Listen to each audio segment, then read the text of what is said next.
In the bustling city of Lagos, Nigeria, the name Amina Okonkwo sent shivers down the spines of her employees.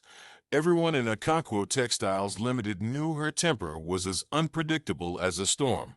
She was ruthless, arrogant, and believed she was untouchable, all because she was the only daughter of the wealthy industrialist Chief Okonkwo. Amina, now 26, had inherited the company not because of her business skills, but because of her father's failing health. Chief Okonkwo, once a powerful man, was now bedridden, leaving Amina in charge. And she ruled with an iron fist. One morning, as Amina arrived in her sleek black Mercedes, the elderly security guard Joseph fumbled with the gate. "What is wrong with you? If you can't even open a gate on time, then leave," she snapped. "Madam, I'm sorry. Save your excuses. You're fired." Joseph, a man in his 60s with a family to feed, begged for mercy, but Amina ignored him, adjusting her designer sunglasses before storming into the office. Inside, her next victim was Kwame Mensah, the company's long-suffering manager.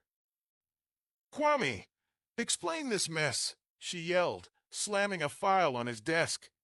"Madam, the shipping delay was the courier's fault. I don't care. You should have tracked it. Do you know how much money we lost because of your incompetence?" Kwame clenched his fists but stayed silent. He needed this job. His daughter Adana was sick, and the hospital bills were piling up. A few months earlier, Kwame had lost his job at a failing firm. Despite his qualifications, no one would hire him.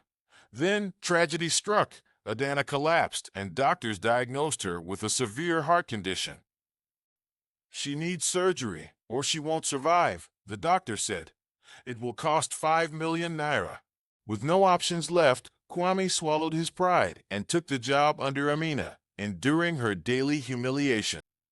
One night, after a late meeting, Amina sped through the streets of Lagos, drunk on power and a little too much wine.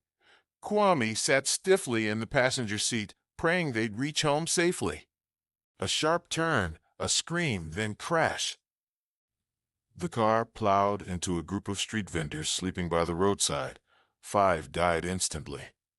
Panicked, Amina turned to Kwame. "You're taking the blame." "What? No.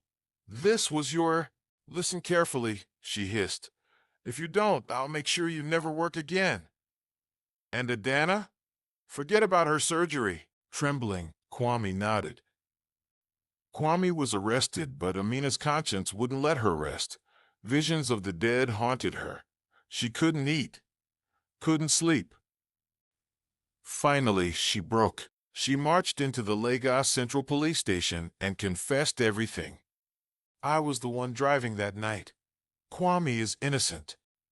The inspector stared in disbelief. "Do you realize the consequences? You could go to prison for life." "I don't care. I won't let an innocent man suffer for my sins." Kwame was released. Amina was sentenced to 15 years in prison. Years passed. Chief Okonkwo passed away.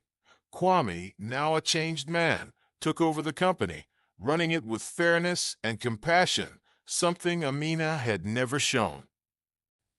When Amina was finally released, she was no longer the proud heiress. Prison had humbled her. She returned to find Kwame waiting for her. "Welcome back, Amina," he said softly. Tears filled her eyes. "After everything I did, why?" "Because everyone deserves a second chance." And for the first time in her life, Amina Okonkwo truly understood humility.